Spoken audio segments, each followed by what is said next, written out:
Bismillahirrahmanirrahim. Alhamdulillahi rabbil alamin. Innal hamdalillahi nahmaduhu wa nasta'inuhu wa nastahdihi wa nastaghfiruh. Wa na'udzu billahi min shururi anfusina wa min sayyiati a'malina. Man yahdihillahu fala mudilla lahu wa man yudlil fala hadiya lahu. Asyhadu an la ilaha illallah wahdahu la syarika lahu. Wa ashhadu anna Muhammadan abduhu wa rasuluh. Allahumma salli wa sallim wa barik ala abdika wa rasulika Muhammad wa ala alihi wa sahbihi wa man sara ala nahjihi wa ihtada bihadihi wa istanna bi sunnati ila yaumiddin, amma ba'du. Yang dihormati pihak pengurusan yayasan, muslimin dan muslimat, para pencinta ilmu sekalian, Assalamualaikum warahmatullahi wabarakatuh. Alhamdulillah, syukur kita pada Allah Azza wa Jalla pada hari ini 9 hari bulan 8 26 Safar 1448. Kita dapat teruskan bicara kita dalam kitab Mukhtasar Jila'ul Afham, ringkasan kepada buku Fadilat Selawat. Buku Fadilat Selawat yang kita dah baca beberapa siri. Sambungan kita pada hari ini dalam fasal memahami makna selawat, muka surat 59. Betul ke? 59. 59. Yang ada kitab buka surat 59. Yang tak ada kitab nak buka muka surat berapa? Buka mata, buka telinga, buka hati untuk mendengarnya, insya-Allah. Jadi alhamdulillah, dalam siri yang lepas kita dah mula memahami makna. Tengok di bab fasal yang kedua, fasal pertama di muka surat 51 tentang memulakan selawat. Bila kita nak selawat, kita mula dengan apa dia? Allahumma salli. Kita nak, ini dia panggil nak memahami makna selawat. Kita selawat lama dah kan, daripada kita mula pandai bercakap tu kita dah ajar selawat Allahumma salli ala Muhammad wa ala ali Muhammad sampai ke akhirnya lah. Kemudian bila kita berselawat, jadi macam mana, apa maksud, apa makna selawat? Ini penting yang kita nak belajar hari ni, tentang memahami makna selawat yang kita baca, supaya kata orang tak kenal maka tak cinta, tak kenal maka tak cinta. Jadi bila macam mana kita nak kenal, iaitulah bila kita memahami makna tu, kita rasa lebih selesa, lebih, orang panggil, menjiwai apa yang kita baca. Menjiwai apa yang kita baca, sebab kita nak tahu kita tu baca Allahumma. Tengok di muka surat 51, Allahumma dengan makna apa? Dengan makna kita berdoa, memohon pada Allah Azza wa Jalla. Ni pasal kedua tu, muka surat 54, Allahumma kan. Permulaan pasal menerangkan makna selawat ke atas Nabi SAW. Yang pertama, memohon Allahumma salli. Allahumma dengan makna, kenapa kita mula dengan Allahumma, bermakna ya Allah, ya Allah, curahkanlah selawat. Yang kita nak fahami apa makna selawat daripada Allah. Jadi selawat, makna selawat daripada Allah Azza wa Jalla, kata di para ulama, Allahumma dengan makna lafaz Allahumma, maknanya ya Allah. Kalau kata Allahumma, maknanya apa? Ya Allah. Ya Allah. Jadi kita kena tahu ya Allah maknanya kita memohon kepada Allah Azza wa Jalla. Jadi kita dah baca hari tu, doa tu 3 kategori. Yang pertama, kita doa dengan nama Allah, dengan sifat Allah Ta'ala. Yang kedua, kita minta hajat kita, bagi tahu kita minta hajat yang kita. Tapi kita mula dulu kan. Kemudian yang ketiga, antas al hajataka. Jadi kita minta apa yang kita sebut, apa yang kita nak. Maka itu dia panggil yang terbaik. Kita mula dengan memohon nama Allah Azza wa Jalla. Kemudian kita pergi kepada bayan makna as-salati ala Nabi. Makna selawat ke atas Nabi itu tentang apa. Baik, kita sambung terus hari ini. Muka surat 59, faslun fi bayani. Kita dah baca Arab, dah pergi hak Melayu, jadi nampak macam faslun hadhihi salatul adami. Fasal yang telah menjelaskan tadi, yang kita sebut atas tadi, fasal selawat manusia. Maknanya kita selawat, Allahumma salli, ya Allah, engkau curahkanlah selawat ke atas Nabi SAW. Yang kita nak belajar hari ni, wa amma salatullah subhanahu fa naw'an. Allah Ta'ala, makna Allah selawat banyak yang kita sebut, inna Allah wa malaikatahu yusalluna ala nabi. Jadi Allah Ta'ala selawat. Bila Tuhan selawat ke atas Nabi ataupun Allah Ta'ala selawat ke atas hambanya, apakah maksud? Itu kita, mari kita tengok kitab. Adapun selawat Allah, mana Allah Ta'ala selawat ke atas Nabi, maka ada dua jenis. Ada dua jenis. Yang pertama ammah, secara umumnya. Yang kedua khassah. Yang umum, adapun yang umum, selawatnya ke atas para hambanya yang beriman, sebagaimana firman Allah Ta'ala dalam suratul Ahzab ayat 43, huwallazi yusalli alaikum wa malaikatuhu. Huwallazi yusalli alaikum, Allah yang merahmati, yang selawat ke atas kamu, hei hamba-hamba Allah, dan para malaikat turut mendoakan kalian. Terjemahan dia tu terjemahan terus kepada maksud. Kalau dia terjemah harfi, jadi Allah Ta'ala selawat ke atas kamu, hei hamba Allah, dan para malaikat turut mendoakan, turut berselawat. Itu dia panggil, penterjemah ni dia bijak, dia pakai letak terjemahan mengikut apa yang nak sebenarnya. Mana selawat ke atas hamba daripada Allah, mana Allah Ta'ala bagi rahmat. Huwallazi yusalli alaikum, mana Allah Ta'ala bagi rahmat kepada kamu, hei manusia. Dan malaikat juga mendoakan untuk Allah Ta'ala beri rahmat kepada kita. Antara lagi doa Rasulullah SAW untuk berselawat ke atas sekelompok orang mukmin. Ada kalanya Nabi kita selawat ke atas orang tertentu di antara kami. Contohnya, Allahumma salli ala ali Abi Aufa. Allahumma salli ala ali Abi Aufa. Maksudnya, ya Allah berselawatlah ke atas keluarga Abi Aufa. Ada sini orang nama Aufa, ada? Rugi kalau tidak dapat selawat Nabi. Sebab apa? Kenapa Nabi doa khas kepada dia? Tengok hadis ni muttafaqun alaih, diriwayatkan oleh Bukhari Muslim. Sebab apabila mereka ni buat satu kebaikan, maka nak bawa beri sumbangan tadi, maka Nabi doakan, Allahumma salli ala ali Abi Aufa, ya Allah engkau selawatkan, engkau rahmati, engkau curahkan rahmatmu ke atas keluarga Abi Aufa. Jadi macam kita sekarang, contohnya kita duduk ramai-ramai ini, tiba-tiba ada sekumpulan, satu family, satu keluarga bawa kepada kita hadiah, apa-apalah, makanan ke apa pun, kita berkata Allahumma salli ala ali fulan, ya Allah engkau curahkan rahmatmu ke atas keluarga ni, yang beri makanan kepada kita, beri sumbangan, bagi apa. Jadi itu eloknya salli di sini ke atas manusia, dengan makna kita minta Allah rahmatkan mereka, Allah Ta'ala rahmati mereka, curahkan rahmatnya. Wa fi hadisin akhar, dalam hadis yang lain, seorang wanita mari jumpa Nabi SAW. Dia kata, ya Rasulullah, salli alayya wa ala zawji. Ya Rasulullah, doakan saya dan suami saya. Jadi dia minta doa untuk dia dan suami. Ini contoh wanita yang baik ni kan, tak lupa dengan suami ni.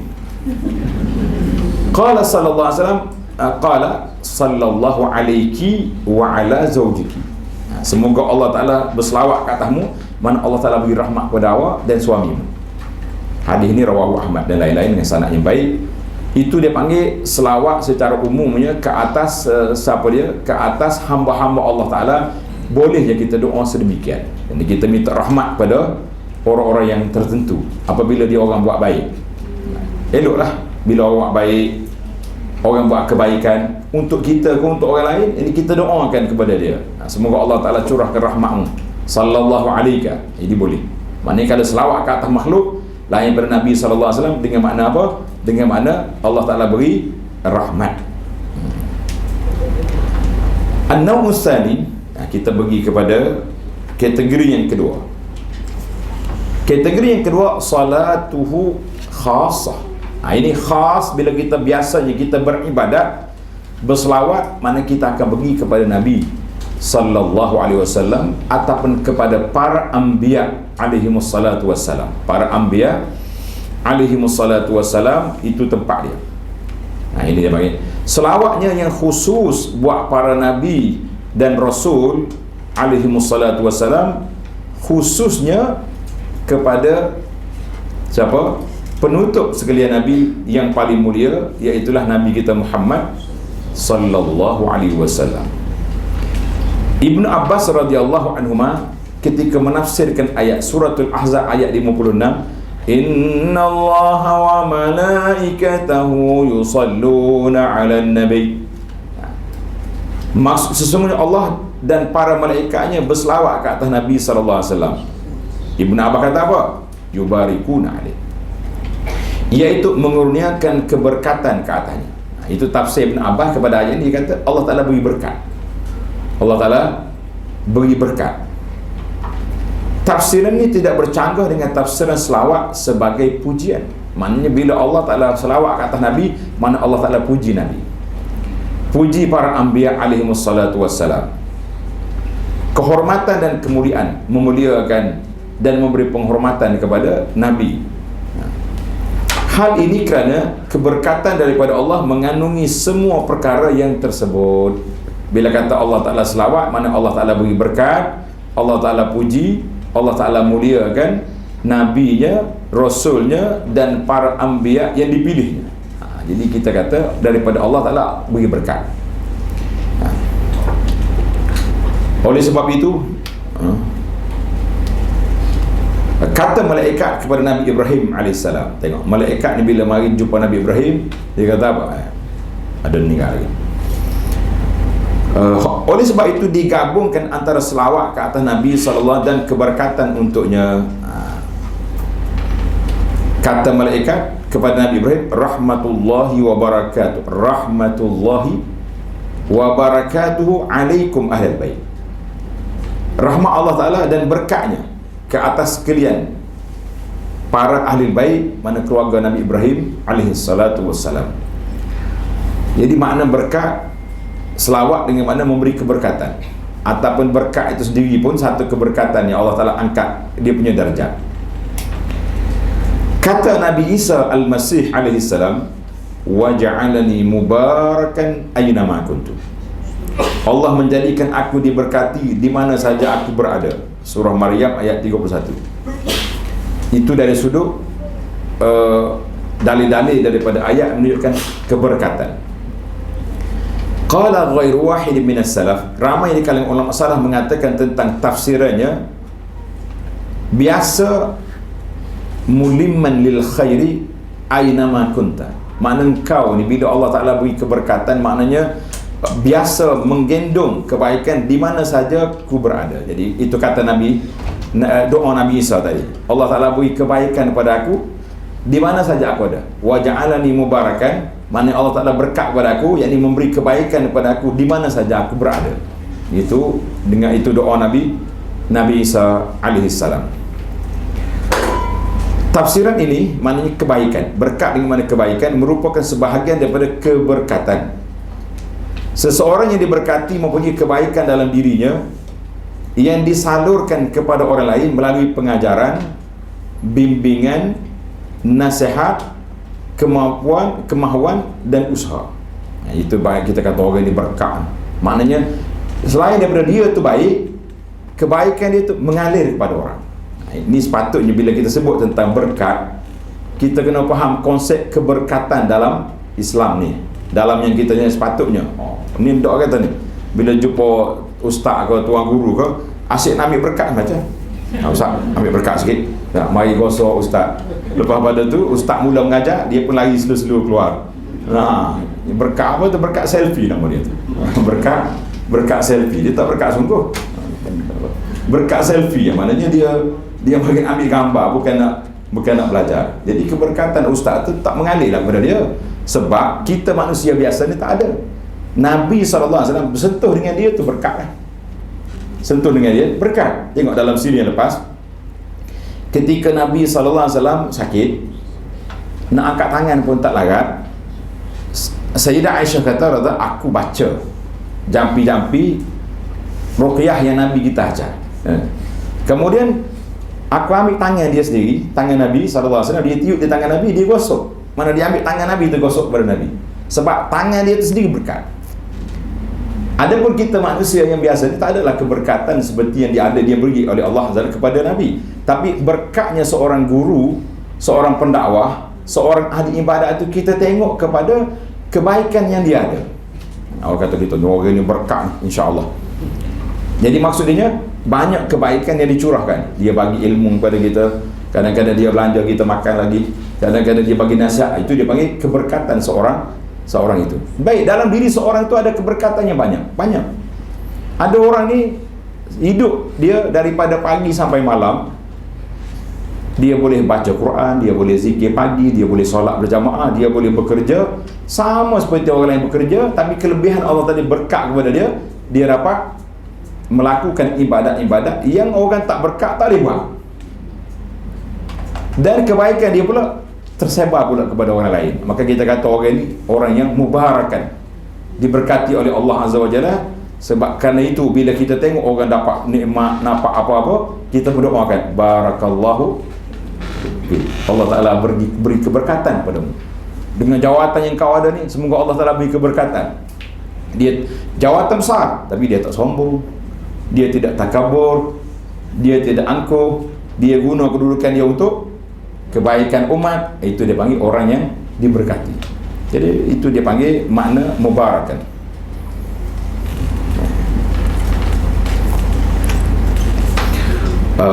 Oleh itu, seseorang hamba yang diberkati disebabkan oleh Allah yang memberkatinya dan menjadikan dirinya begitu.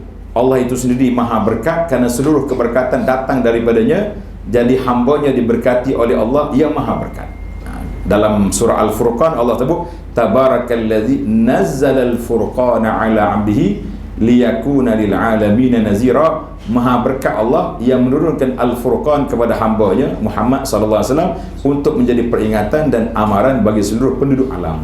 Jadi Allah Ta'ala sendiri itu maha berkat, tabaraka, dan keberkatan itu ada kalanya dicurahkan kepada hamba dia, maka hamba itu pula diberkati, maka keberkatan itu tersebar di kalangan manusia. Alhamdulillah.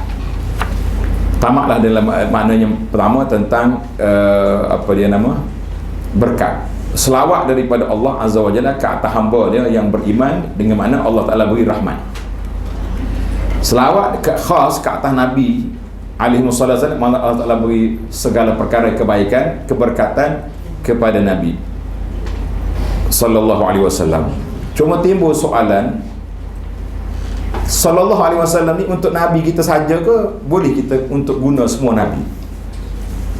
Biasa kita sebut Nabi Muhammad, kita kata sallallahu alaihi wasallam. Betul tak? Nabi lain jarang orang guna. Anda sekali anda pergi duduk dalam satu majlis ilmu, Tok Syekh kita Arab ni, semua Nabi dia guna sallallahu alaihi wasallam. Qala Isa sallallahu alaihi wasallam. Jadi orang tanya Syekh, kenapa orang lain tak guna, hantar seorang guna? Syekh seorangnya guna ni. Dia kata semua selawat itu makna Allah Ta'ala beri berkat. Sallallahu alaihi, mana Allah Ta'ala turunkan keberkatan, turunkan kebaikan. Jadi Nabi ni orang yang layak untuk mendapat keberkatan. Jadi tak ada beza sebenarnya, tetapi dibezakan oleh uruf penggunaan bila sebut Nabi sallallahu alaihi wasallam. Bila Nabi lain kita kata alaihi salatu wassalam, alaihi salam.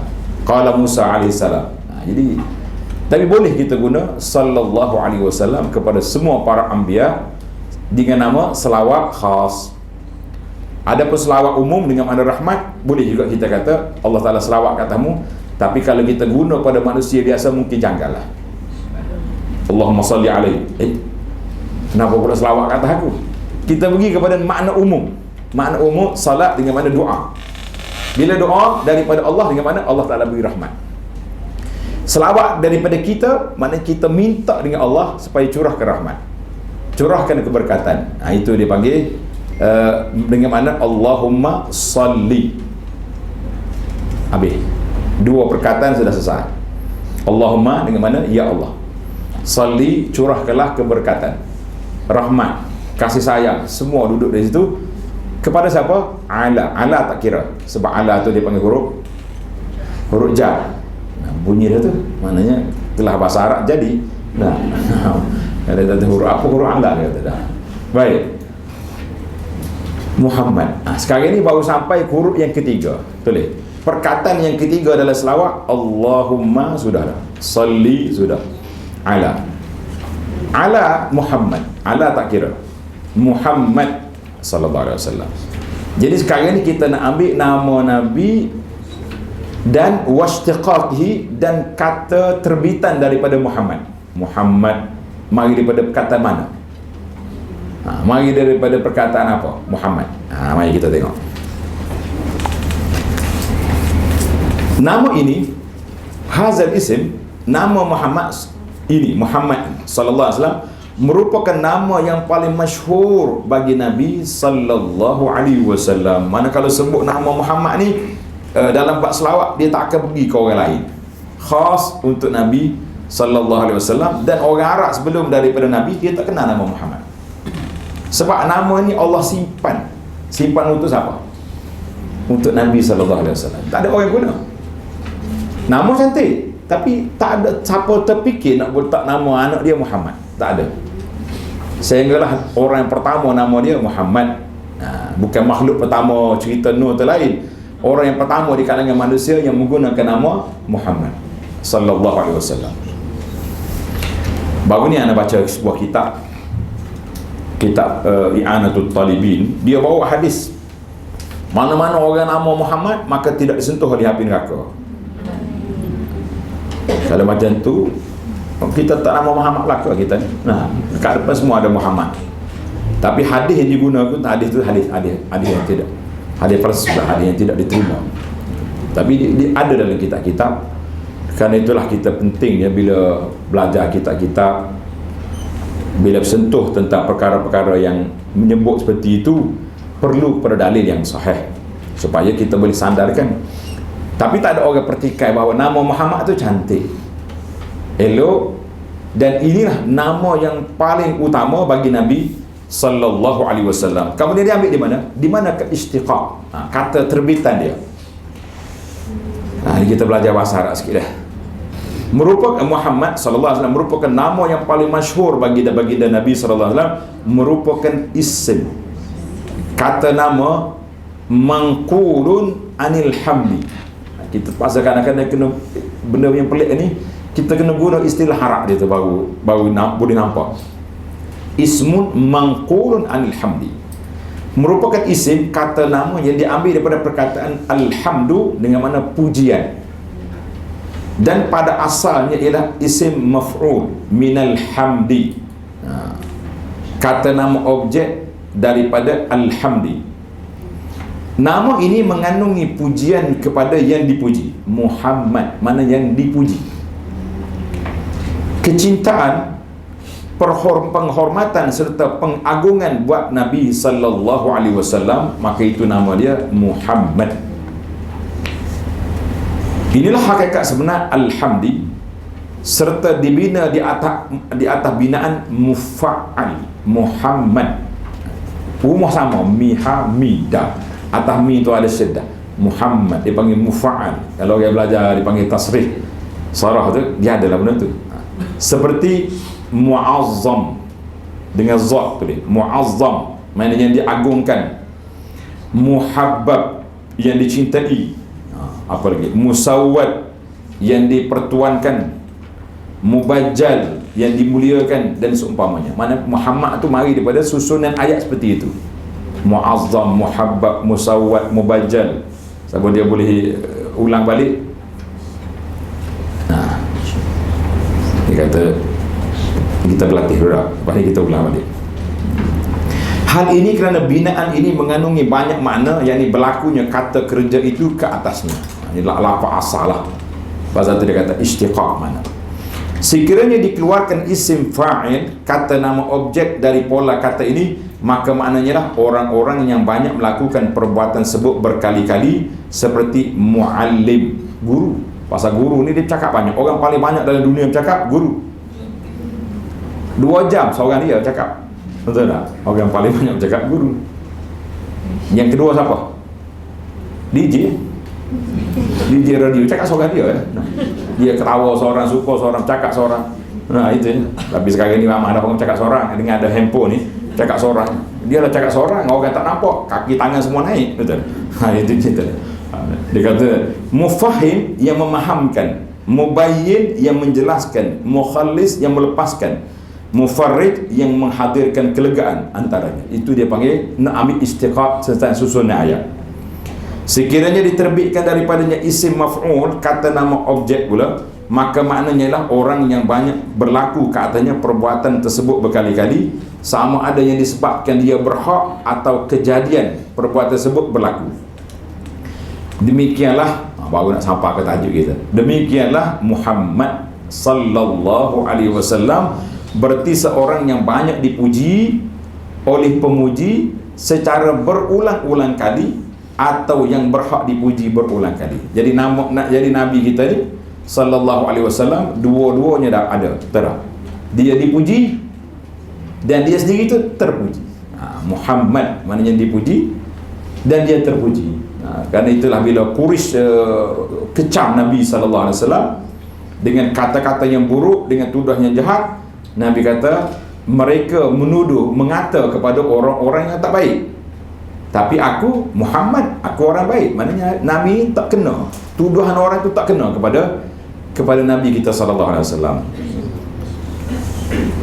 Baik, wa yuqalu hummida fahuwa Muhammad. Dikatakan hummida, dia dipuji, maka dia menjadi Muhammad yang terpuji, yang dipuji. Sebagaimana dikatakan juga dikata juga apa ni? Dipuji ulima, dia diajar, maka fahuwa muallam, maka dia menjadi muallam yang diajar. Perkataan Muhammad sallallahu alaihi wasallam merupakan nama dan sifat. Dia kadang-kadang satu benda tu nama saja, tak kena pada sifat. Tapi Muhammad ni nama dan sifat yang ada pada Rasulullah sallallahu alaihi wasallam, walaupun perkataan ini hanya sekadar nama bagi orang lain yang punya nama yang sama. Ini kalau Muhammad tu nama saja, ramai atas dunia ni orang nama Muhammad. Betul tak? Sebelum daripada Nabi tak nama, orang jahiliah tak guna nama ni. Itu dia panggil eksklusif. Allah Ta'ala simpan untuk Nabi sallallahu alaihi wasallam. Dia banyak benda-benda yang Tuhan nak bagi kemuliaan, maka orang lain tak akan ambil. Contoh Kaabah, Hajar Aswad, Makam Ibrahim, batu-batu yang ada di Mekah. Orang pergi tengok ya, dia gosok aja semua, tapi dia tak sembah. Itulah kata pengkaji sejarah Mekah, dia kata di antara kelebihan dianya, buat kafir dia sembah batu, tapi dia buat batu lain pergi letak kat Kaabah. Dia tak sembah Kaabah, dia tak sembah Hajar Aswad, dia tak sembah Makam Ibrahim. Itu dia panggil Allah Ta'ala nak muliakan batu-batu ini, tidak dia menjadi sembahan kepada puak kafir. Sehingga waktu Nabi SAW masuk Mekah, sekeliling Kaabah ada 360 ketul berhala. Maknanya orang kafir bawa batu lahir untuk disembah. Batu yang ada tu tak ada. Jadi kalau ada orang bukan Islam lah bagi cakap tak pandai, dia kata orang Islam ni sembah batu, kita kata batu mana yang kita sembah? Tak ada orang sembah. Kafir pun tak sembah batu tu. Itu dia panggil Allah Ta'ala pelihara dia. Jadi Nabi SAW, nama ini tidak digunakan oleh orang sebelum baginda Nabi sallallahu alaihi wasallam. Tapi kalau setakat nama saja, ramai orang guna Muhammad selepas daripada itu. Tapi sifat tak. Nah. Payah juga ni tak. Maka kita pergi kepada nama-nama Allah. Wa hadza sya'nu asma'ir Rabb. Demikianlah juga nama-nama Allah Subhanahu wa taala. Kitabnya, para nabinya merupakan nama-nama yang menunjukkan makna yang menjadi sifat. Tidak bercanggahan antara nama dan sifat. Tidak seperti nama-nama makhluk. Makhluk kita nama comel. Khairul Bariyah. Kalau ada nama minta maaf lah. Jangan mengaku. Ini kita pun tak tanya nama siapa. Apa nama Khairul Bariyah? Sebaik-baik makhluk. Siapa dia lah sebaik makhluk? Mau dia ambil mana lah komus bahasa nama ni. Sebab dia tak nama anak dia Khairul Bariyah. Khairul Nisa, sebaik-baik wanita. Anak dia tutup aurat pun tidak. Contoh lain. Jadi nak tak nama jadi, tapi sifat tak betul. Jadi kita naknya nama Allah, itulah nama dia. Ada nama yang khas untuk nama saja, ada nama dan sifatnya sekali. Maka di sini nama makhluk lain. Dia yakni Allah yang mencipta, yang menjadikan, yang memberi bentuk, al-musawwir, yang mengalahkan. Kesemua nama ini menunjukkan kepada makna-makna yang merupakan sifat dia. Nama sifat Allah, Al-Khaliq, pencipta, Al-Bari, yang mengadakan, Al-Musawwir. Maka itu dipanggil Al-Qahar. Hadhihi asma, nama-nama ini menunjukkan kepada sifat Allah Azza wa Jalla. Demikian juga Al-Quran dengan nama Al-Furqan, pemisah antara hak dengan batil. Al-Kitabul Mubin, kitab yang menjelaskan, serta nama-nama Al-Quran yang lain. Jadi nama Quran dengan sifat Quran. Dua. Balik kepada cerita kita, wa kadzalika, demikianlah nama Nabi sallallahu alaihi wasallam. Nabi dalam hadis yang sahih Nabi sebut, Nabi kata apa? Li asma. Nabi kita ni ada beberapa nama. Dalam hadis Jubair bin Mut'im radhiyallahu anhu, Nabi kita berkata, li innali asma. Aku ni ada mempunyai nama, berapa nama? Ana Muhammad. Mana Muhammad? Yang dipuji. Wa ana Ahmad. Amun Ahmad yang paling terpuji. Wa ana al-mahi. Ana mahi, penghapus syirik-syirik atas dunia ni. Iaitu melalui daku Allah hapuskan kekufuran syirik. Ada lagi lah nama lain, wa anal aqib, wa anal hashir. Jadi nama-nama Nabi SAW ni, kalau yang sahih, ada makna yang tersendiri yang sangat mendalam. Tapi ada setengah kitab dia kata nama Nabi ada 200 nama. Sebahagian daripadanya khilaf di kalangan ulama. Macam nasyid kita ni, ya apa ni, Taha, Yasin, apa lagi nama yang viral dalam lagu-lagu tu, Yasin, Taha. Jadi ada setengah benda tu tidak sabit daripada nama Nabi SAW. Jadi khilaf lah, saya sebut sekhilaf lah. Sebab kita tak bahas satu-satu lagi. Baik. Rasulullah SAW menyebut nama-nama ini untuk menerangkan fadilat yang Allah khususkan untuk Nabi. Nama dia tadi betul-betul sifat dia. Sifat dia. Yang kita tak sebut lagi dua, saya tambah dia. Al-Mahi, yang menghapuskan. Al-Aqib, Al-Aqib dengan makna yang terakhir. Sebab tak ada lagi Nabi selepas daripada Nabi SAW.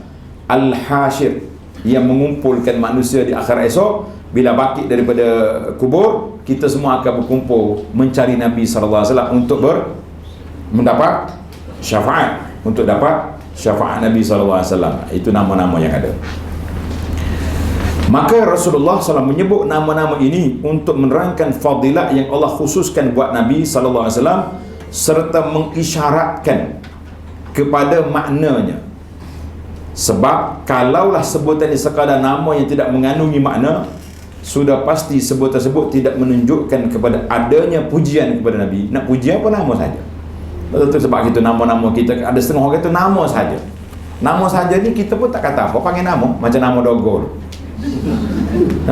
nama Tukul, nama boleh-boleh ke orang-orang yang pendalaman dia nama apa. Tapi ada nama mana? Macam orang Arab, dia suka nama-nama yang menunjukkan kepada kehebatan. Dia letak nama anak dia Fahad, nama singa, Asad, apa lagi, Hamzah. Jadi nama-nama menunjukkan kekuatan. Itu gaya orang Arab. Dalam kita ni, nama apa yang paling masyhur? Nama apa? Nama penyanyi. Sebab orang kita suka menyanyi, nama penyanyi. Nama pemain bola, apa lagi? Nama-nama ahli sukan. nama-nama orang gitu nah. Jadi kita kembalikan nama-nama ni kepada paksi dia. Ustaz, kalau nama ni kita ada pemahaman dia menjadi kita doa, kita panggil-panggil tu dia jadi doa kepada orang tu. Itu di antaranya. Kerana itu kita kena pilih nama yang baik, tapi jangan menunjukkan kepada kepujian yang melampau. Macam kita khairun nas, sebaik-baik manusia, tak jadilah macam tu. Jadi kita mana naik lah. Jangan macam Ahmad, Muhammad, nanti nama anak kita tu apa lagi kita panggil.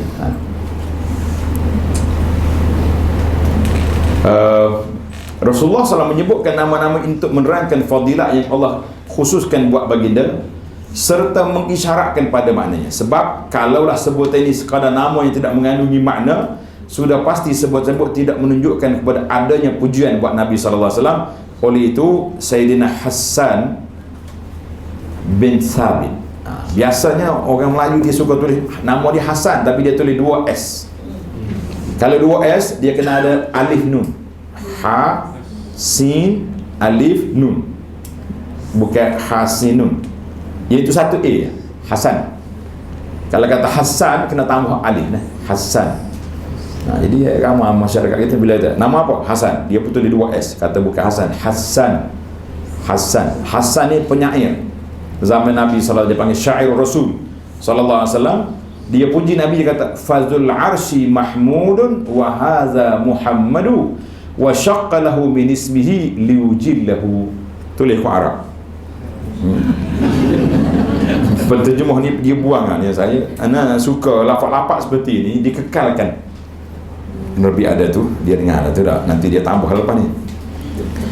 Sebab bila kita belajar tentang istiqaq, kata terbitan kata nama ni elok dikekalkan teks Arab ni supaya kita boleh nampak fazul arshi mahmudu wa hadza muhammad wa syaqqa lahu min ismihi liujillahu.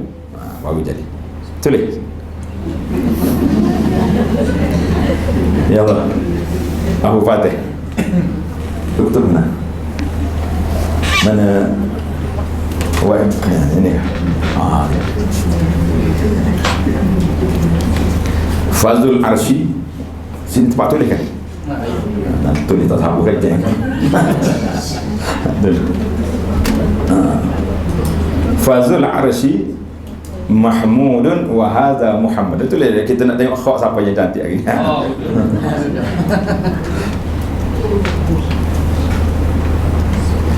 Maksud dia nanti lepas ni kita baca fazul arshi mahmudun wa hadza muhammadu.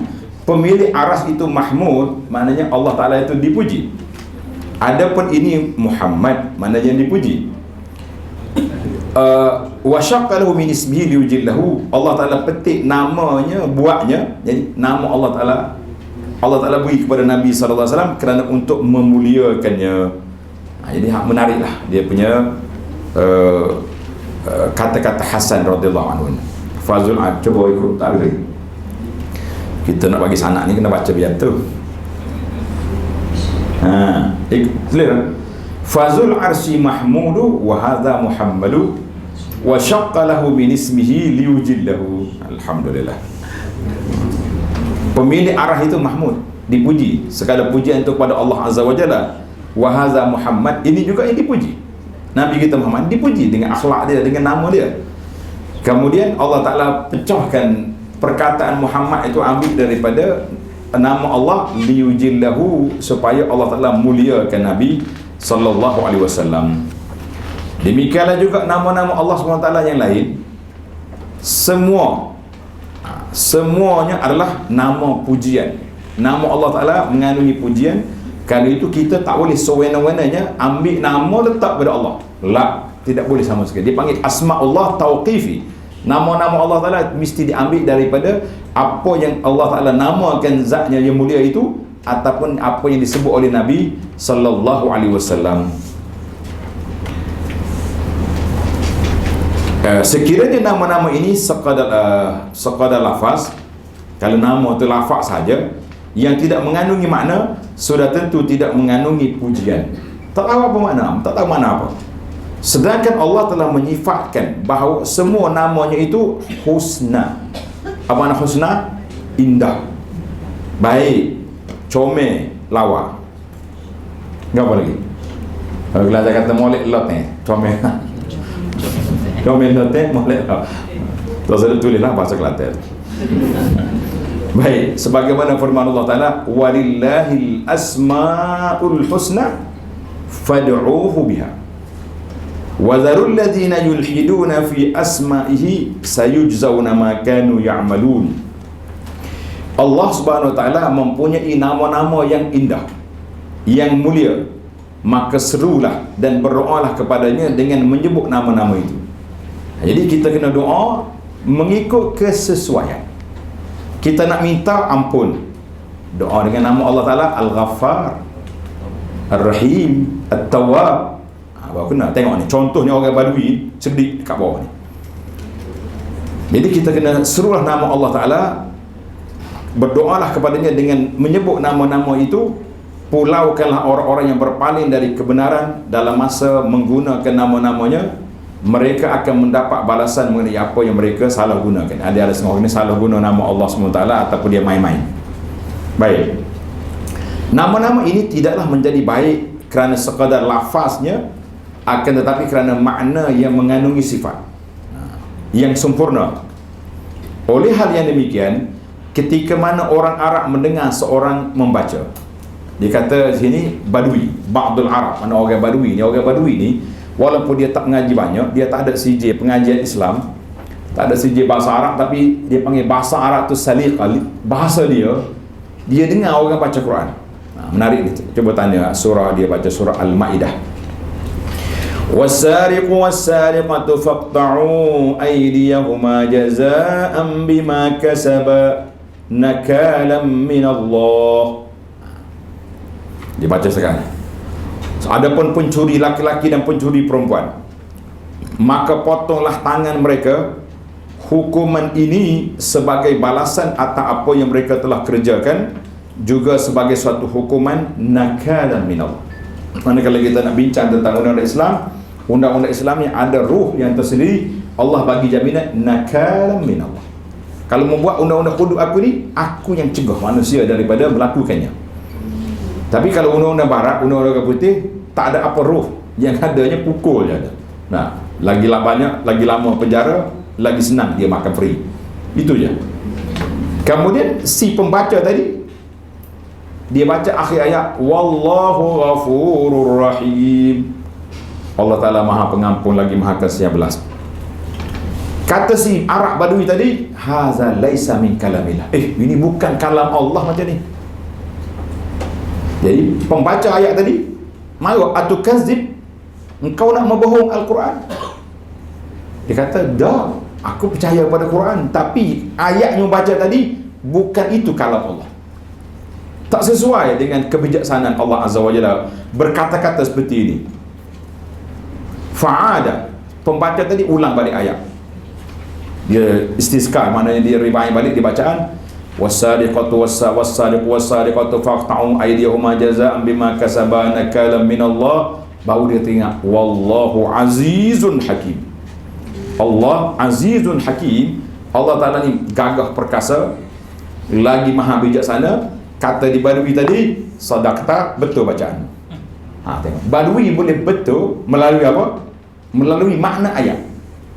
Dia kata di Badui, azza fahakama faqata'a. Nak tulis pula ke? Tak payah dah, cakap dulu. Dia panggil orang mengajar, dia zuk Arabi tu kena ada azza fahakama faqata'a. Dia kata bahawa betul. Sebab Allah Subhanahu Wa Ta'ala, Allah Ta'ala Maha berkuasa, lalu dia menghukumi secara bijaksana, lalu memutuskan untuk melakukan hukuman potong tangan. Walau ghafara wa rahama lama qata'a. Kalau Allah Ta'ala mengampuni, mengasihi, dia tak suruh potong tangan, dia suruh lepas yang pencuri itu, maaf je lah. Logik tak logik? Logik. Kerana itu sampai di sini, waktu anak tengok dalam kuliah kita tentang kitab Fathul Mu'in, baru 2 minggu lepas, cerita tentang sembelihan. Kita nak sembelih ni, kita baca bismillah ke bismillahirrahmanirrahim? Sembelih.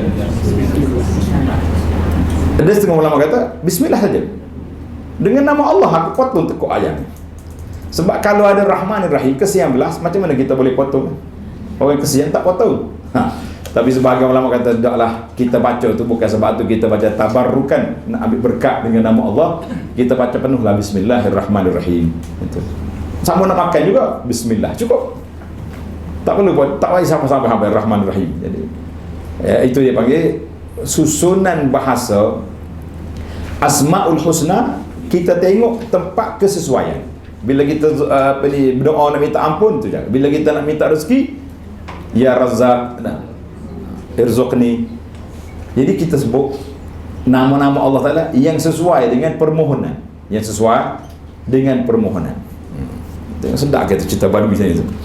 Badui ni dia boleh tegur orang dengan apa ni?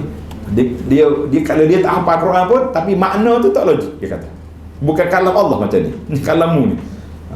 Jadi qari tu telik mata juga dia pun. Engkau pertikan lah, aku pertikan kau punya baca. Bila dia istizkar, ulang balik bacaan, rupanya dia salah. Dia salah. Kita kadang-kadang begitulah keadaan. Cuma kalau kita dengar orang baca salah tu, kita pastikan dulu dia salah baru kita tegur. Dia kata awak ni main-main dah. Kadang-kadang kita tak betul. Jadi anak sekali solat insya imam baca salah. Imam memang salah. Kita pun tahu salah, tapi kita nak tegur, kita pun takut salah. Tiba-tiba ada arah seorang tu, dia confident, dia tegur. Memang tegur sungguh. Sampai imam terhenti. Hilang ayat. Sebab kalau imam ikut yang arah tegur, dia hafal Quran. Dia kata bukan itu ayat dia. Jadi masya-Allah akhir kali balas lepas maya. Dia kata man tasyawwasta alai. Ni marah arah tu. Mu ni kacau aku dia. Aku baca memang salah, tapi hak dia pergi tegur tu salah lagi. Bukan ayat tu, itu dia masalah. Salah dalam salah. Jadi ayat Quran ni kadang-kadang dengan zauq, orang yang selalu dengar ayat, ana banyak dengar guru-guru Quran, dia tak hafal Quran. Tapi kalau orang baca salah, dia tegur. Dia tegur. Ana zaman kecil lagi, Allah yarhamlah. Saya ni mengaji Quran dengan arwah ibu saya, rahimahullah. Dia tak buka Quran. Dia tak baca dia. Kadang-kadang dia duduk jahit baju, gitulah. Orang tua-tua.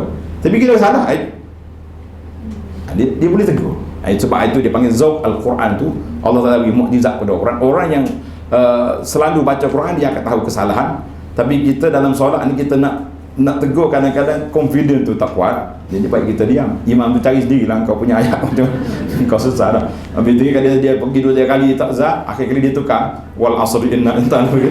Allahu akbar. Sesalah masalah dia dah. Daripada dia mengaku dalam solat, tapi kalau solat sunat, boleh je kita buka handphone ni, tolong carikan dia dah. Baik, itu cerita nama Allah. Kita balik pada cerita kita ni. Jadi Arab Badui kata tak mungkin. Ghafurur Rahim tak kena. Azizun Hakim, sadaq. Ini baru betul.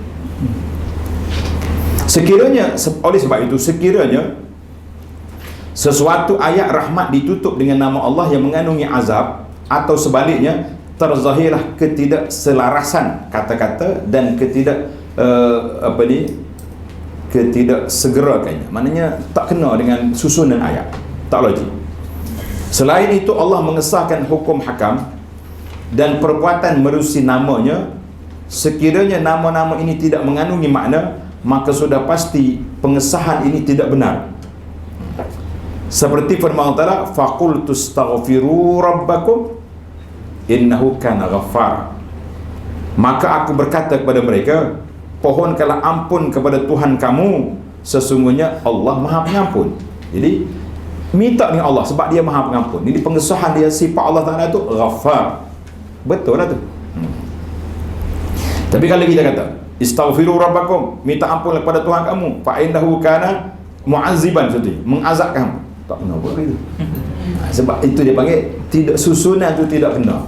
Bahasa Al-Quran tak mungkin bahasa yang tidak sesuai dibaca, atau susunan yang tidak teratur. Firman Allah Ta'ala dalam surah Al-Baqarah 226-27, lillazina yu'luna min nisa'ihim tarabbusu 4 ashhur fa in fa'u fa innallaha ghafurur rahim wa in azamu at-talaqa fa innallaha sami'un alim. Kepada orang-orang yang bersumpah tidak akan mencampuri isteri-isteri mereka. Jadi ada suami ni berkelahi dengan bini dia, dia bersumpah tak mau duduk dengan isteri. Diberikan tempoh 4 bulan. 4 bulan tak apalah untuk berfikir. Setelah itu jika mereka kembali mencampurinya, maka sesungguhnya Allah Maha Pengampun lagi Maha Mengasihani. Jadi ayat ni kata Ghafurur Rahim. Wa in azamut talaq, cukup 4 bulan dia tak mau juga. Mana dia tak boleh duduk dengan suami isteri ni. Jika mereka berazam hendak menjatuhkan talak, menceraikan isteri, maka sesungguhnya Allah Maha mendengar lagi Maha mengetahui.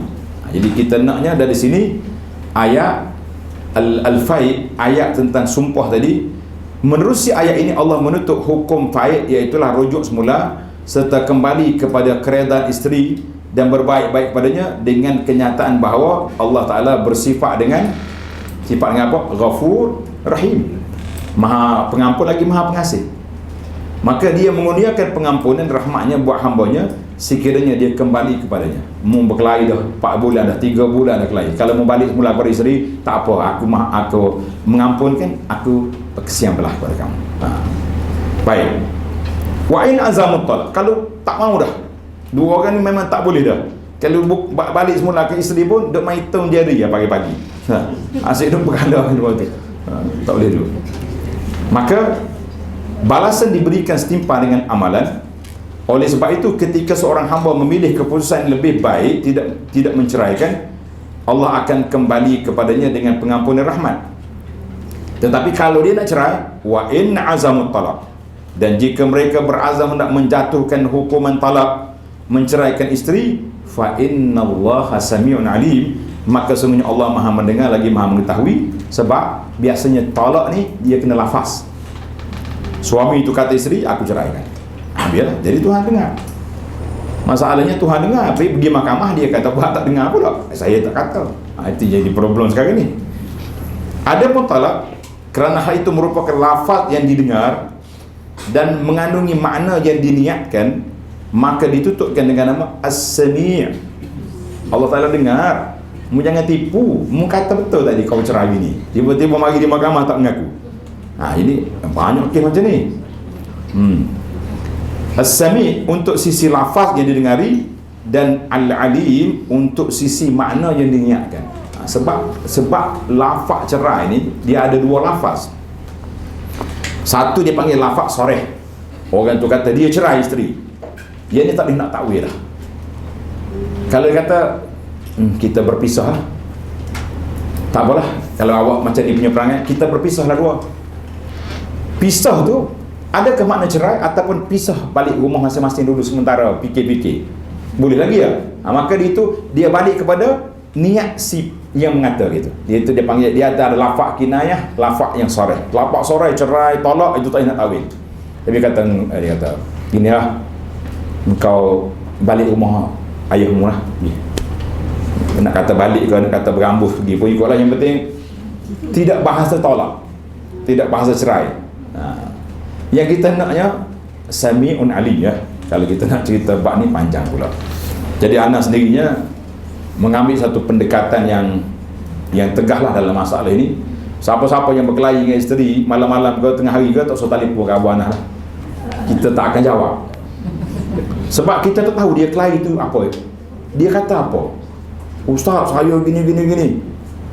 Dia cakap seorang dia, kita pun tak tengok muka dia.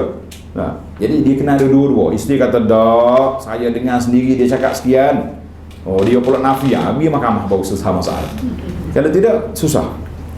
Pernah satu kes zaman dulu, saya jawab. Kata mengikut dalam kitab fiqh tak jatuh talak ni. Mengikut fiqh lah. Kita dengar apa dia cakap. Tapi bini dia tak puas hati, dia pergi ke mahkamah besok. Bila dia panggil perbicaraan, apa dia jawab? Dia boleh tanya dia, tanya tuan hakim, awak dengan Abu Anas tu mana alim? Hakim kata, Abu Anas dia tak ada sini, dia mengajar kat pondok, saya di mahkamah, saya punya hakim. Dia alim tapi sini kuasa saya, tak boleh nak balas. Jadi lepas pada tu kawan-kawan hakim mahkamah saya, Abu Anas kalau dalam bab gini kau tak sejawab lah, suruh kita lah. Jadi banyak pasal dia lawan hakim dia, mana alim awak dengan Abu Anas, mana-mana. Tu hakim pun kena kita, dia kata dia alim tapi di sini saya berkuasa. Jadi bijak kau. Tok hakim bijak juga, kalau tidak tak boleh jadi hakim. Jadi dia alim tapi saya berkuasa. Jadi jawapan tu orang panggil mantap. Mantap. Kali kata, saya bijak saya, dia ambil rakam di atas pula gitu. Dia kata, hakim pelekehkan abu anak pula. Macam-macam manusia ni, jangan hati-hati. Inilah kaedah Al-Quran menggandingkan antara nama Allah yang menghadirkan pengharapan dengan nama Allah yang menghadirkan rasa gerun. Bila dia beri ancaman, maka diberi harapan. Contohnya, i'lamu annallaha syadidul iqab wa annallaha ghafurur rahim. Ketahuilah kamu semua bahawasanya Allah Ta'ala sangat berat azab seksanya bagi yang mengingkarinya. Jadi bila kita dengar azab ni, ayat azab ni, rasa macam tak ada harapan dah lah. Macam tak ada harapan dah, aku mati dah lah. Tapi di akhir ayat Allah kata apa? Dan Allah Maha Pengampun lagi Maha Mengasihani bagi orang yang bertaubat dan kembali kepadanya. Manakala mu salah setara manapun, kalau mu takut pada azab Allah, marilah kembali kepada Allah, bertaubatlah sebab Allah Ta'ala Ghafur Rahim. Jadi nama-nama Allah Ta'ala ni ambil daripada kedudukan yang sesuai dengan suasana. Jadi kita kena letak surah Al-Ma'idah ayat 98, serta kata-kata ahli syurga yang dirakamkan oleh Al-Quran. Alhamdulillahilladzi azhaba 'annal hazana inna rabbana laghafurun syakur. Segala puji bagi Allah yang telah menghapuskan perasaan duka cita dari kami. Bila masuk syurga ni tak ada lah duka cita. Tak ada duka cita, tak ada sakit. Semua yang apa ni, benda-benda yang tak baik tak ada dalam syurga. Tandah pun tak ada, hospital pun tak ada. Jangan duk kata hospital paling hebat di Malaysia ni apa dia nama hospital, mesti dalam syurga tinggi lagi, tak ada dah. Tapi kalau dia tu doktor, dah teringin nak masuk hospital dalam syurga, boleh tak? Macam ada orang cerita depan Nabi SAW, sahabat ni dia tanya, dia ni peminat nanam pokok, suka tanam pokok. Dia tanya, Rasulullah, boleh tak kita nak nanam dalam syurga? Nabi kata, ni orang Madinah ni, sebab orang Madinah ni banyak kebun. Kalau orang Mekah dia tak ada kebun, jadi kawan tak suka nanti. Dalam syurga kita nak apa ada. Contohnya kita kata dia ni doktor lah, nak bulan muda sampai ke tua, sampai ke mati, hidup dia di hospital, klinik dia. Tiba-tiba dia duduk klinik juga kat syurga, boleh tak? Boleh ya. Mereka membuat klinik aku, nama doktor sekian-sekian, aku nak duduk situ hari ni. Boleh. Semua dia nak, Tuhan beri je dalam syurga. Tapi bukan untuk pesakit lah, untuk suka-suka. Maka dalam ini kata-kata di syurga, sesungguhnya Tuhan kami lagi sentiasa memberi balasan yang sebaik-baiknya kepada orang-orang yang taat. Ketika mana mereka sampai ke syurga lantaran dia mengampuni dosa-dosa serta berterima kasih atas perbuatan baik mereka, mereka pun berkata, inna rabbana laghafurun syakur. Sesungguhnya Tuhan kami Maha Pengampun lagi sentiasa memberi balasan yang sebaik-baiknya kepada orang-orang yang taat. Jadi ini gaya Ibn Qayyim ni, kalau dia kait nama, dia nak bincang nama Nabi, tapi dia kait semua dengan nama Allah SWT supaya kita memahami bahawa nama Nabi itu istiqaq, nama dia Muhammad yang dipuji itu, segala benda yang terpuji pergi kepada Nabi SAW juga. Sebagaimana yang lebih utama lagi, segala kepujian itu hanya untuk Allah SWT, tapi Nabi dengan cara dia. Potongan ini yang mengandungi makna sebab mereka masuk syurga, iaitu dengan pengampunan dan terima kasih Allah kita telah sampai ke syurga yang merupakan teratak kemuliaan ini. Firman Allah Ta'ala, ma yaf'alullahu bi'azabikum in syakartum wa amantum wa kana Allahu syakiran alima. Apa gunanya Allah menyeksa kalian sekiranya kamu mensyukurinya serta beriman kepadanya? Tuhan tak nak seksa.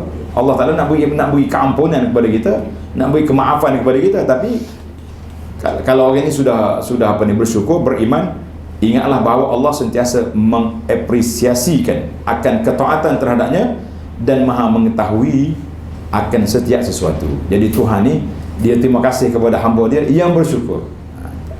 Untuk kita, semua perbuatan-perbuatan yang baik semuanya untuk kita. Jadi kalau bersyukur, Allah bayar balas. Bukan kita manusia, dah orang syukur pada kita, mana kita gembira lah, happy lah kita kan. Ini ialah balasan bagi perbuatan syukur mereka, iaitu sekiranya kamu mensyukuri Tuhan sekalian kamu, Allah Ta'ala akan membalasnya kembali. Allah Maha mengetahui tentang kesyukuran kamu, tidak tersembunyi daripadanya mereka yang mensyukurinya dan mereka yang mengkufurinya. Demikianlah Al-Quran dipenuhi dengan ayat-ayat dengan pola ini. Adapun ayat disebut di sini hanyalah sekadar untuk mengingatkan saja. Demikian juga Allah menggunakan namanya sebagai penjelasan untuk menzahirkan keesaannya serta menafikan kesyirikan daripadanya. Kalaulah namanya tidak mengandungi makna, sudah tentu ini tidak membawa kepada tujuan ini. Jadi nama Allah Ta'ala, sifat Allah Ta'ala itu mempunyai kedudukan yang besar. Contohnya sabda Nabi Harun kepada kelompok penyembah patung anak lembu. Nabi Harun kata apa? Ya qaum innama futintum bi. Hei kaumku Bani Israel, sesungguhnya kamu hanya diperdayakan dengan patung-patung, pakai semua anak lembu. Wa inna rabbakumur rahman fattabi'uni wa ati'u amri. Sesungguhnya Tuhan kamu ialah Allah yang melimpah-limpah rahmatnya, oleh itu ikutlah aku dan taatlah akan perintahku. Jadi kalau kamu nak rahmat Allah Ta'ala, kena ikut aku, ikut perintah Allah Azza wa Jalla dalam surah Taha ayat 96. Juga firman Allah Ta'ala dalam kisah di atas, innama ilahukumullahu allazi la ilaha illahu wasi'a kulla syai'in ilma. Sesungguhnya Tuhan kamu ialah Tuhan, ialah Allah yang tiada sembahan yang layak disembah melainkan Dia, ilmunya meliputi tiada sesuatu. Surah Taha 98. Jadi kata di Tuan Syekh kita Ibn Qayyim, wa man tadabbara hazal ma'na, sesiapa yang merenung makna ini dalam Al-Quran, dia pasti akan bertelku, mana akan duduk dalam taman ilmu yang dilindungi Allah daripada pendustaan mereka yang berpaling daripada kita Allah serta engkar daripada mengambil petunjuknya. Maknanya kalau kita tadabbur nama-nama Allah, sifat-sifat Allah, insya-Allah kita akan selamat. Kita akan selamat. Seandainya buku ini hanya menyebutkan perbahasan ini saja, maka sudah cukup bagi mereka yang ada kepekaan dan pengetahuan. Allah lah yang memberikan petunjuk ke arah kebenaran. Selain itu, Allah juga mengaitkan antara namanya dengan muamalat, dengan ma'mulat, bukan ma'amalat, ma'mulat daripada zuruf, tempat dengan masa, jar dan majrur dan lain-lain. Kalaulah nama-nama Allah tadi itu sekadar nama tanpa makna, maka tidak wujudlah perkataan itu. Seperti firman Allah Ta'ala, wallahu bikulli syai'in alim. Allah Ta'ala maha mengetahui akan tiap-tiap sesuatu. Allah Ta'ala turut menjadikan namanya sebagai dalil terhadap pengingkaran mereka yang menolak sifatnya yang sempurna. Seperti firman Allah Ta'ala, ala ya'lamu man khalaqa wa huwal latiful khabir. Tidakkah Allah menciptakan makhluk, mengetahui akan ciptaannya? Dialah yang maha halus lagi maha teliti segala perkara yang dilakukannya. Jadi semua ni kalau kita baca satu-satu, insya-Allah mungkin kita akan masuk dalam sesi syarah kepada kitab Asmaul Husna. Itu yang menarik. Baiklah, para peneliti berbeza pendapat tentang nama-nama ini. Adakah nama tersebut saling berbeza melihat kepada perbezaan maknanya, dan setiap nama menunjukkan nama yang menunjukkan mana yang tidak ditunjukkan oleh nama lain. Jadi ada kata setiap makna tu ada makna tersendiri. Pendapat yang kedua, nama ini dia panggil mutaradif. Mutaradif maknanya boleh dua cerita dalam satu. Sinonim melihat pada maknanya yang menunjukkan pada satu zat saja. Pendapat yang betul yang tuntas ialah nama-nama ini sinonim sekiranya dilihat pada zat tersebut serta berbeza dari segi sifat yang terkandung dalam nama yang tersebut. Jadi kalau kita tengok kepada Allah Ta'ala, nama-nama itu semuanya kembali kepada Allah, tapi dari sudut sifat, jadi sifat-sifat itu ada yang berbeza daripada nama. Jadi panjanglah cerita. Begitulah cara Ibn Qayyim mengulas. Jadi saya di sini kita buat kesimpulannya bahawa nama Nabi SAW nama yang sangat mulia. Allah Ta'ala pilih nama dia daripada Mahmud, maka yang terpuji, dan Nabi kita SAW dipuji sepanjang masa. Tapi ingat baik-baiklah, kita nak pujian kepada Nabi, biarlah pujian yang telah disebut oleh para ulama kita, ulama ahli sunnah, ulama salafus soleh. Kalau pujian yang melampau-lampau, jadi kita bimbang sebagaimana yang dilarang oleh Nabi sallallahu alaihi wasallam, Nabi kata la tatruni kama ataratin nasara ibn Maryam. Mu jangan melampau sebut kepuji aku sebagaimana melampaunya Nasara puji Nabi Isa. Nasara ni mula-mula Sayyidah Maryam buat balik Isa, dia marah. Dia kata, laqad ji'ti syai'an fariya. Mu mari anak apa ni, tak ada bapa ni, tak ada bunyi kenduri pun. Tak ada atakak memori. Tiba-tiba keluar anak. Tapi bila Nabi Isa bercakap Inni Abdullah, dia nak marah sangat, dia salah dengar. Inni Ibnullah. Patut Abdullah, aku ni hamba Allah. Dia kata, ini oh, anak Tuhan. Habis terlompat naik pula. Kita dengan Nabi SAW, kita beri sifat Nabi kepada sifat yang Allah Ta'ala sifatkan Nabi SAW sebagai seorang manusia yang diberi wahyu, utusan Allah kepada makhluk ini, tapi jangan lebih daripada itu. Ini ada setengah dalam qasidah-qasidah kita ni, Nabilah pemilik alam ini. Kita hanyalah berpegang kepada Nabi SAW. Jadi kita kata itu hak Allah, jangan dirempuh masuk hak Allah beri kepada Nabi SAW. Tidak. Jadi kita puji Nabi sebagaimana yang Allah Ta'ala puji, ataupun yang Nabi sendiri menyebut tentang sifat kepujian dan juga telah diikrarkan oleh para ulama kita, ulama Ahlus Sunnah, tentang perkara yang tersebut. Jadi alhamdulillah, Nabi kita kesimpulannya Muhammad itu Nabi yang terpuji. Tapi kalau ada orang sebut hadis setiap nama Muhammad tidak akan disentuh di api neraka, maka hadis itu tidak betul. Alhamdulillah, tamaklah kita nak pergi lagi, panjang pula dia punya stesen. Oh, ni berat kepala dah. Tak apalah, yang penting kita belajar.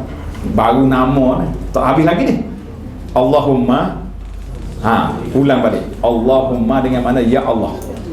Setiap kali kita nak selawat, kita mula Allahumma salli ala, ataupun terus dia pergi sallallahu alaihi, sebab dah kita sebut nama Nabi dulu. Bila sebut nama Nabi, kita pun sallallahu alaihi. Tapi kalau tak sebut apa-apa, kita mula dengan Allahumma salli ala Muhammadin. Tengok keadaan lah, itu susunan ayat. Jadi salli, selawat daripada Allah kepada makhluk dengan mana Allah Ta'ala beri rahmat.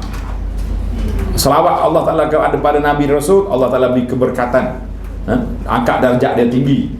Jadi sama juga dengan malaikat juga mendoakan rahmat kepada kita. Jadi kita ni didoa oleh malaikat. Ada satu video yang saya kuliah, tengok dalam YouTube tu, tajuk dia 12 golongan yang didoakan oleh malaikat. Kalau kita nak masuk dalam orang yang didoa oleh malaikat, tengok situ. Dan juga golongan yang dilaknat oleh malaikat. Malaikat ni dia kerja dia dua-dua.